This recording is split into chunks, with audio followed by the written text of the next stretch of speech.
The Trump administration accidentally texted me its war plans. U.S. national security leaders included me in a group chat about upcoming military strikes in Yemen. I didn't think it could be real. Then the bombs started falling. Thursday at 4:28 p.m., I received a notice that I was to be included in a Signal chat group. It was called the Houthi PC Small Group. A message to the group from Michael Waltz read as follows.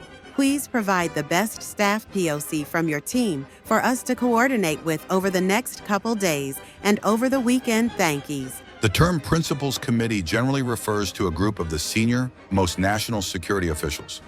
I have never been invited to a White House Principals Committee meeting, and that in my many years of reporting on national security matters, I had never heard of one being convened over a commercial messaging app.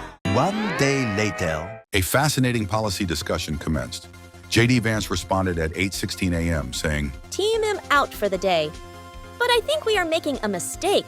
3% of our trade runs through the Suez. However, 40% of European trade does. There is a real risk that the public doesn't understand why this is necessary. The strongest reason to do this, as Daddy says, is to send a message. I am not sure he's aware how inconsistent this is with his message on Europe right now. I'm willing to shut the fuck up and keep these concerns to myself, but there's a strong argument for delaying this a month, doing the propaganda on why this matters, etc. Then at 8:26 a.m., a message landed in my Signal app from the user John Ratcliffe. The message contained information that might be interpreted as related to actual and current intelligence operations. Immediately after, Pete Hegseth replied to the Vice President at 8:27 a.m., stating, Vice President, I understand your concerns and fully support you raising them with Daddy. But we are prepared to execute, and if I had final go or no-go vote, I believe we should. This is not about the Houthis. I see it as two things.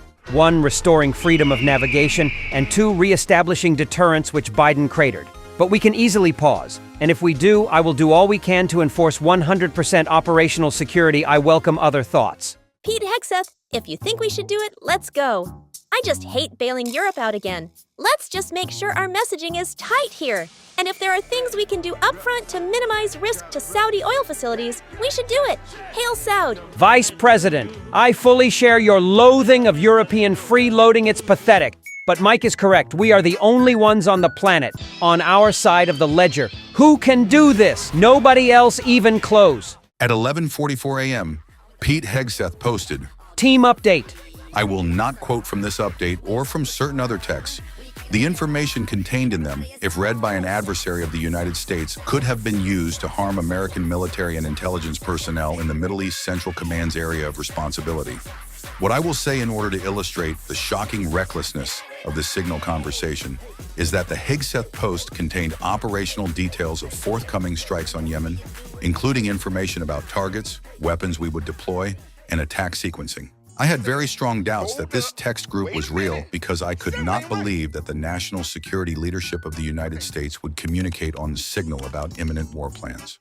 I also could not believe that the national security advisor to the president would be so reckless as to include the editor-in-chief of The Atlantic in such discussions with senior U.S. officials up to and including the vice president. According to the lengthy Hegseth text, the first detonations in Yemen would occur at 1:45 p.m. So I waited in my car in a supermarket parking lot. If this Signal chat was real, I reasoned, Houthi targets would soon be bombed. At about 1:55, I checked Twitter and searched Yemen. Explosions were then being heard across Sana'a, the capital city.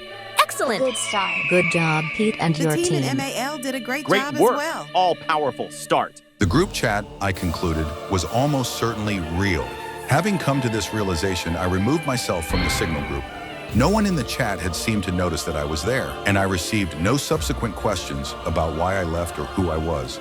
Brian Hughes, the spokesman for the National Security Council, responded confirming the veracity of the Signal group.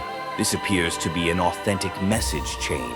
The thread is a demonstration of the deep and thoughtful policy coordination between senior officials. Mike Waltz, by coordinating a national security-related action over Signal, may have violated several provisions of the Espionage Act.